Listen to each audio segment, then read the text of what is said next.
जय हिंद साथियों, स्वागत है आप सभी का। तो आज की क्लास में हिंदी साहित्य के कुछ महत्वपूर्ण प्रश्नों के बारे में पढ़ेंगे। ऐसे प्रश्न हैं जो आपसे परीक्षा में पूछे जा सकते हैं, तो आप सभी वीडियो को ध्यान से जरूर देखिएगा। और वीडियो स्टार्ट करने से पहले जो भी विद्यार्थी चैनल पर नए हैं वो चैनल को सब्सक्राइब जरूर कर लें, क्योंकि ऐसे ही महत्वपूर्ण प्रश्न चैनल पर डेली कराए जाते हैं। और आज की क्लास में जितने भी प्रश्न आप लोगों के सही जाए, आप लोग कमेंट करके जरूर बताइएगा कि कितने प्रश्न आप लोगों के सही गए हैं। तो चलिए वीडियो को शुरू करते हैं और देखते हैं आज का पहला प्रश्न। तो देखिए, पहला प्रश्न है, हिंदी की आदि जननी है। विकल्प दिए गए हैं। पहला विकल्प है संस्कृत, बी पाली, विकल्प सी प्राकृत या विकल्प डी अपभ्रंश। तो देखिए, हिंदी की आदि जननी किसे कहा जाता है? तो ऑप्शन ए यहाँ पर राइट आंसर हो जाएगा संस्कृत को। यानी आप लोग जानते हैं कि हिंदी भाषा का जो जन्म है वो संस्कृत भाषा से माना जाता है। यानी ऑप्शन ए यहाँ पर सही विकल्प होगा कि हिंदी की आदि जननी किसे कहा जाता है, किस भाषा को कहा जाता है। तो यहाँ पर राइट आंसर हो जाएगा संस्कृत भाषा को। तो याद रखिएगा, हिंदी की आदि जननी है संस्कृत। अब इसके बाद देखिए, अगला प्रश्न यहाँ पर आप लोगों से पूछा गया है। देखिए, अगला प्रश्न है, भारत में सर्वाधिक बोले जाने वाली भाषा कौन सी है? चार विकल्प आप लोगों को दिए गए हैं। विकल्प ए हिंदी, बी संस्कृत, सी तमिल या डी उर्दू। तो भारत में सर्वाधिक बोले जाने वाली भाषा कौन सी है? तो यहाँ पर विकल्प ए बिल्कुल सही आंसर होगा, हिंदी। याद रखिएगा, भारत में सर्वाधिक बोले जाने वाली भाषा कौन सी है? हिंदी। अब इस प्रश्न संख्या 3, हिंदी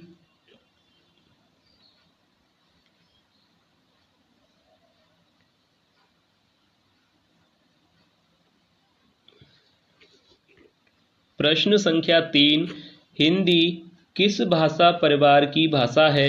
विकल्प दिए गए हैं ऑस्ट्रिक, बी द्रविड़, सी चीनी तिब्बती या ऑप्शन डी भारोपीय। तो देखिए, याद रखिएगा, हिंदी किस भाषा परिवार की भाषा है? तो भाषा परिवार के आधार पर देखा जाए तो हिंदी जो है भारोपीय परिवार की भाषा है। तो याद रखिएगा, अगर ये प्रश्न आता है कि हिंदी किस भाषा परिवार की भाषा है, तो ऑप्शन डी यहाँ पर राइट है, भारोपीय परिवार की भाषा है।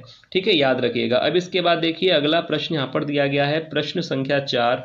देखिए, अगला प्रश्न है, कौन सी बोली अथवा भाषा हिंदी के अंतर्गत नहीं आती है?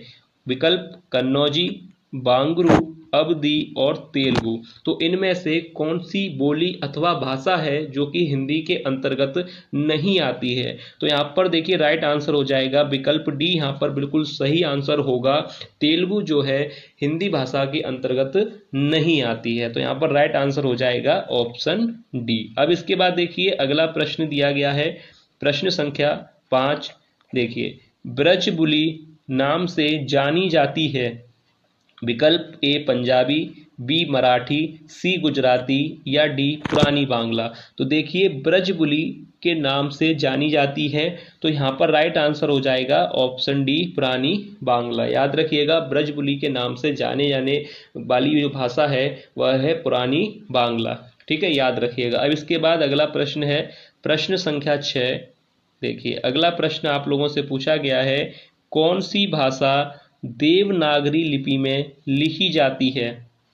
कौन सी भाषा देवनागरी लिपि में लिखी जाती है? विकल्प दिए गए हैं गुजराती, उड़िया, मराठी और सिंधी। तो इनमें से कौन सी भाषा है जो देवनागरी लिपि में लिखी जाती है? तो देखिए, यहाँ पर जो राइट आंसर होगा ऑप्शन सी, यहाँ पर बिल्कुल राइट आंसर हो जाएगा मराठी, जो कि देवनागरी लिपि में लिखी जाती है। तो यहाँ पर और भी भाषाएं हैं जो देवनागरी लिपि में लिखी जाती हैं, आप लोग उनको पढ़ लीजिएगा, उनके बारे में भी आप लोगों को पता होना चाहिए। तो यहाँ पर देखिए, राइट आंसर हो जाएगा ऑप्शन सी मराठी, जो कि देवनागरी लिपि में लिखी जाती है। अब इसके बाद अगला प्रश्न देखिए, पूछा गया है आप लोगों से, प्रश्न संख्या 7।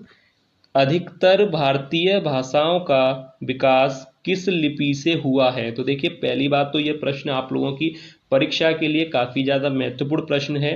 पहले तो मैं यहाँ पर इम्पोर्टेंट लिख दूँ, क्योंकि आप लोगों को पता रहेगा ये प्रश्न आप लोगों की परीक्षा के लिए काफ़ी ज़्यादा महत्वपूर्ण है। अधिकतर भारतीय भाषाओं का विकास किस लिपि से हुआ है? ऑप्शन दिए गए हैं शारदा लिपि, खरोष्टी लिपि, कुटिल लिपि या ऑप्शन डी ब्राह्मी लिपि। तो देखिए जो भारतीय भाषाओं का विकास हुआ है वह हुआ है ब्राह्मी लिपि से, यानी ऑप्शन डी यहाँ पर राइट आंसर हो जाएगा कि अधिकतर भारतीय भाषाओं का जो विकास है वह ब्राह्मी लिपि से हुआ है। तो यहाँ पर राइट आंसर हो जाएगा ऑप्शन डी। अब इसके बाद देखिए अगला प्रश्न आप लोगों से पूछा है, प्रश्न संख्या 8, हिंदी भाषा किस लिपि में लिखी जाती है? विकल्प दिए गए हैं गुरुमुखी, ब्राह्मी, देवनागरी या ऑप्शन डी कोई नहीं। तो देखिए हिंदी भाषा किस लिपि में लिखी जाती है, तो यहाँ पर राइट आंसर हो जाएगा ऑप्शन सी। याद रखिएगा देवनागरी लिपि में। हिंदी भाषा किस लिपि में लिखी जाती है? देवनागरी लिपि में। और अधिकतर भाषाओं का जो विकास है वो किस लिपि से हुआ है? ब्राह्मी लिपि से। तो याद रखिएगा हिंदी भाषा किस लिपि में लिखी जाती है? देवनागरी लिपि में। ऑप्शन सी यहाँ पर बिल्कुल सही आंसर होगा। अब इसके बाद देखिए अगला प्रश्न जो आप लोगों से पूछा गया है, प्रश्न संख्या 9, कौन सी पश्चिमी हिंदी की बोली नहीं है? ए बुंदेली, ब्रजभाषा, कन्नौजी या बघेली। तो देखिए कौन सी पश्चिमी हिंदी की बोली नहीं है? पश्चिमी हिंदी के अंतर्गत जो बोलियां आती हैं उनमें बुंदेली है, ब्रजभाषा है, हरियाणवी है और कन्नौजी है। तो याद रखिएगा यहाँ पर जो राइट आंसर होगा इस प्रश्न का ऑप्शन डी यहाँ पर बिल्कुल सही आंसर होगा, बघेली, जो कि पश्चिमी हिंदी की बोली नहीं है। तो यहाँ पर जो बोलियां दी गई हैं बुंदेली, ब्रज और कन्नौजी, ये तीनों ही पश्चिमी हिंदी बोली के अंतर्गत आती हैं। यहाँ पर बघेली जो है पश्चिमी हिंदी की बोली नहीं है। तो ऑप्शन डी यहाँ पर राइट आंसर होगा। अब इसके बाद देखिए अगला प्रश्न आप लोगों से पूछा है, प्रश्न संख्या 10, भारतीय संविधान के किस अनुच्छेद में राजभाषा संबंधी प्रावधान का उल्लेख है? किस अनुच्छेद में राजभाषा से संबंधित प्रावधान का उल्लेख है? विकल्प दिए गए हैं 323 से 340 तक, 334 से 153 तक, 343 से 351 तक या 330 से 334 तक। तो देखिए आप लोगों ने अगर संविधान के बारे में अगर पढ़ा होगा तो आपको पता है कि किस अनुच्छेद में राजभाषा से संबंधित प्रावधान दिए गए हैं। ऑप्शन सी यहाँ पर बिल्कुल सही आंसर हो जाएगा।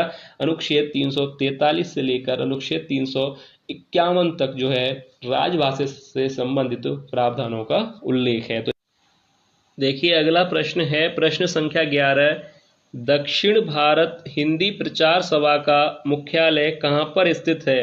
विकल्प दिए गए हैं हैदराबाद, बेंगलुरु, चेन्नई और ऑप्शन डी मैसूर। तो दक्षिण भारत हिंदी प्रचार सभा का मुख्यालय कहाँ पर स्थित है? विकल्प सी यहाँ पर बिल्कुल सही आंसर हो जाएगा, चेन्नई। ठीक है, याद रखिएगा दक्षिण भारत हिंदी प्रचार सभा का मुख्यालय चेन्नई में स्थित है। अब इसके बाद देखिए अगला प्रश्न आप लोगों से पूछा गया है, प्रश्न संख्या 12, संविधान के अनुच्छेद 351 में किस विषय का वर्णन है? विकल्प दिए गए हैं संघ की राजभाषा का या उच्चतम न्यायालय की भाषा का, पत्राचार की भाषा या हिंदी के विकास के लिए निर्देश। तो देखिए संविधान के अनुच्छेद 351 में किस विषय का वर्णन है?